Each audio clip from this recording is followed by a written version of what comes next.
Bismillahirrahmanirrahim. Assalamualaikum warahmatullahi wabarakatuh. Salam sejahtera rekan-rekan mahasiswa sekalian. Salam sehat semuanya. Selamat datang di video pembelajaran untuk mata kuliah ilmu negara. Dan pada video kali ini Anda akan mempelajari mengenai unsur-unsur negara. Rekan-rekan mahasiswa sekalian, apa sih yang dimaksud dengan unsur-unsur negara? Unsur-unsur negara itu adalah apa saja yang diperlukan untuk terbentuknya suatu negara. Jadi sesuatu yang bisa menyusun negara sehingga negara bisa dikatakan sebagai negara. Kalau salah satu dari unsur itu kemudian tidak terpenuhi, maka tidak bisa disebut sebagai negara.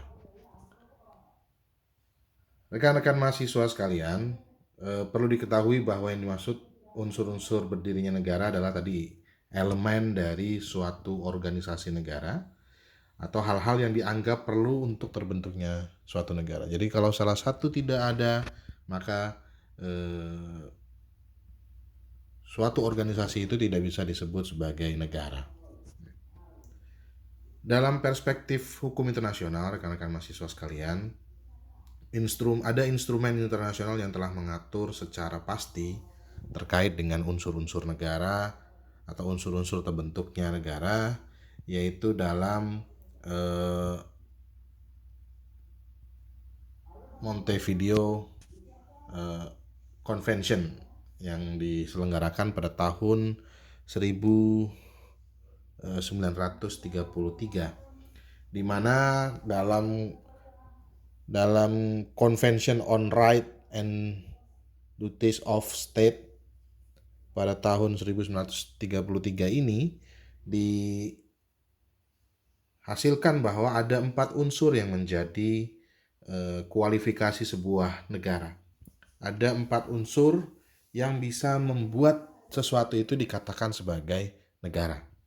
Yang pertama adalah adanya penduduk atau rakyat, ya, adanya penduduk atau rakyat.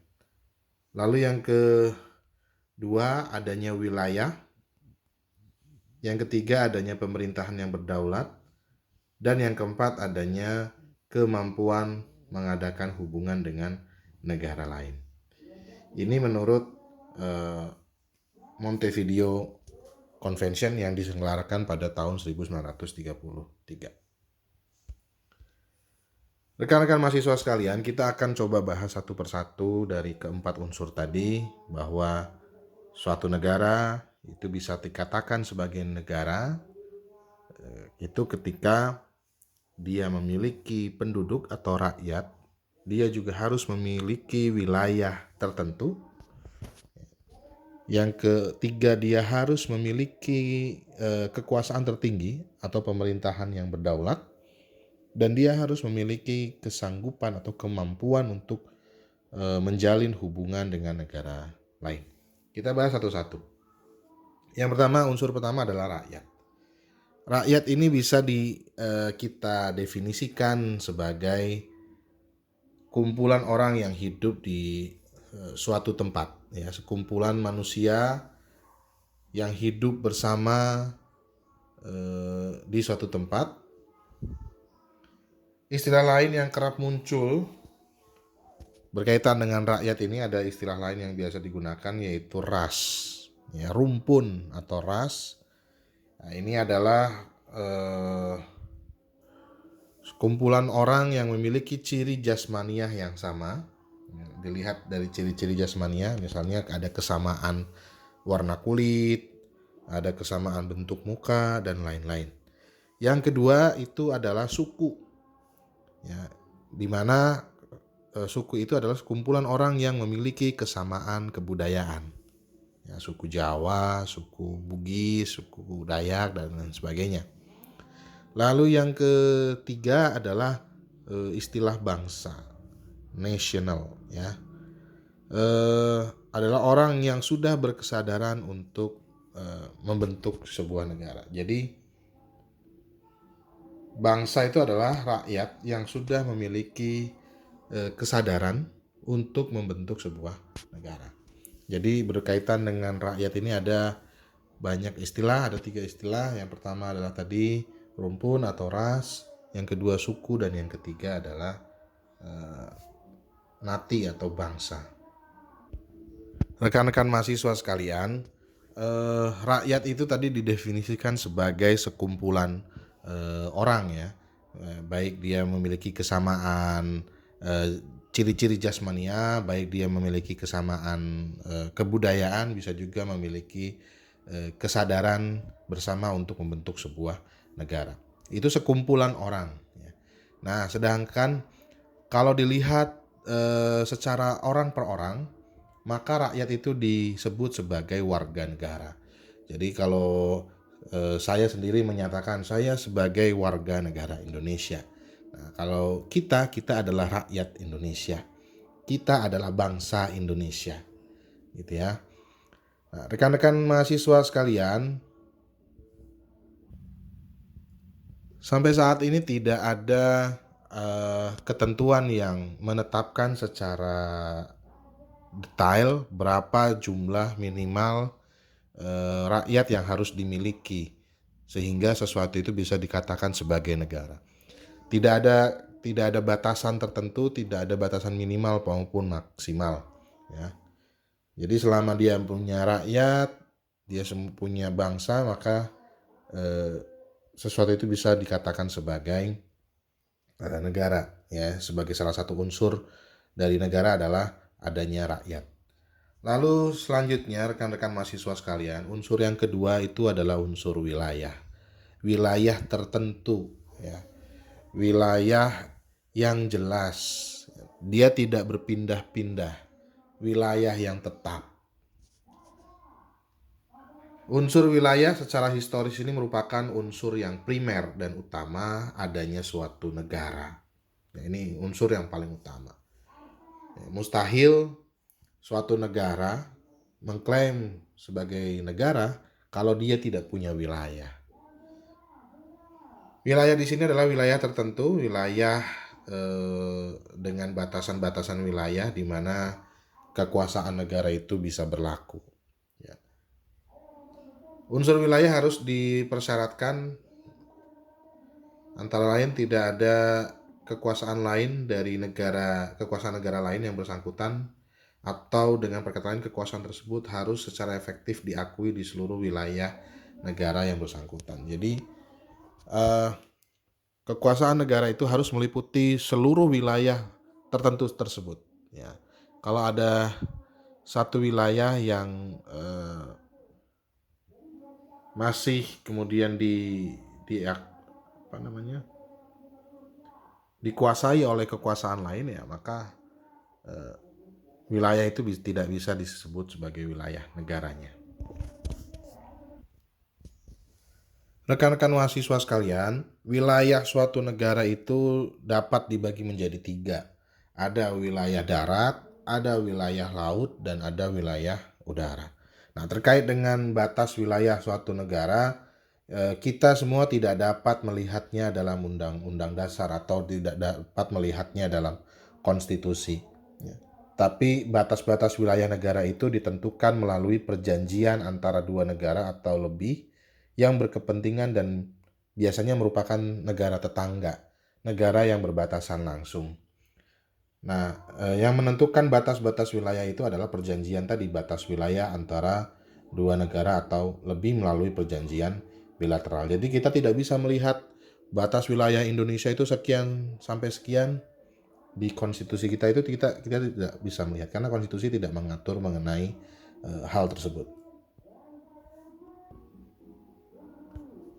Rekan-rekan mahasiswa sekalian, selanjutnya unsur ketiga yaitu pemerintah yang berdaulat. Sebagai unsur yang ketiga ini, pemerintah merupakan badan negara dalam menyelenggarakan segala kepentingan rakyat dan merupakan alat untuk mencapai tujuan yang telah ditetapkan, di mana kekuasaan dikendalikan oleh pemerintah. Kekuasaan dalam negara tersebut dikendalikan oleh pemerintah. Menurut Lauterpacht, bahwa pemerintah merupakan syarat terpenting untuk adanya suatu negara. Jika pemerintah ternyata secara hukum atau secara faktual, secara fakta masih menjadi negara boneka, masih menjadi negara satelit dari suatu negara lainnya, maka negara tersebut tidak dapat digolongkan sebagai negara. Ya, artinya dia menjadi bagian dari negara boneka itu. Dia tidak menjadi sebuah negara yang mandiri, sebuah negara yang terpisah, betul. Ya, jadi selama masih menjadi negara boneka atau negara satelit, dia tidak bisa dapat digolongkan sebagai sebuah negara yang mandiri. Rekan-rekan mahasiswa sekalian, menurut Miriam Budiarjo, tokoh ilmu politik di Indonesia, bahwa pemerintah adalah organisasi yang berwenang untuk merumuskan dan melaksanakan keputusan-keputusan yang mengikat bagi seluruh penduduk di dalam wilayahnya, di mana keputusan-keputusan itu antara lain berbentuk undang-undang dan peraturan lainnya. Dalam hal ini, pemerintah bertindak atas nama negara dan menyelenggarakan kekuasaan negara. Jadi, pemerintah itu adalah yang memiliki wewenang dalam negara, yang memiliki kekuasaan dalam negara, ya, untuk membuat sebuah keputusan-keputusan yang mengikat bagi seluruh rakyat, seluruh warga negara, baik melalui undang-undang maupun peraturan yang lainnya. Sedangkan menurut Utrecht,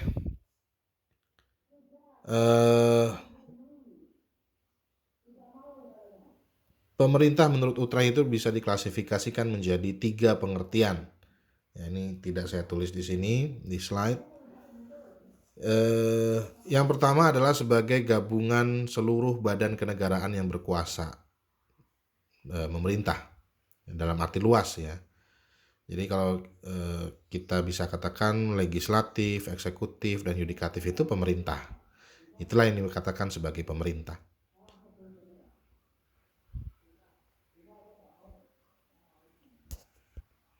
Lalu yang kedua adalah pemerintah sebagai gabungan badan kenegaraan tertinggi yang berkuasa memerintah di wilayah suatu negara. Misalnya ya raja, presiden, yang di Pertuan Agung gitu ya. Lalu yang ketiga adalah pemerintah dalam arti kepala negara bersama-sama dengan menterinya, yang berarti organ eksekutif, yang biasa disebut dengan Dewan Menteri atau Kabinet. Jadi pemerintah itu ya ada 3 pengertian. Pertama adalah seluruh lembaga negara, seluruh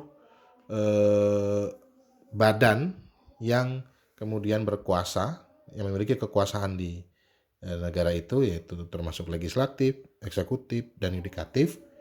Sedangkan menurut pengertian kedua adalah badan kenegaraan yang bertugas atau badan kenegaraan tertinggi yang memiliki kekuasaan memerintah di wilayah suatu negara, ya raja, presiden. Dan yang ketiga adalah kepala negara atau presiden bersama-sama dengan para menterinya, yaitu yang biasa disebut dengan kabinet.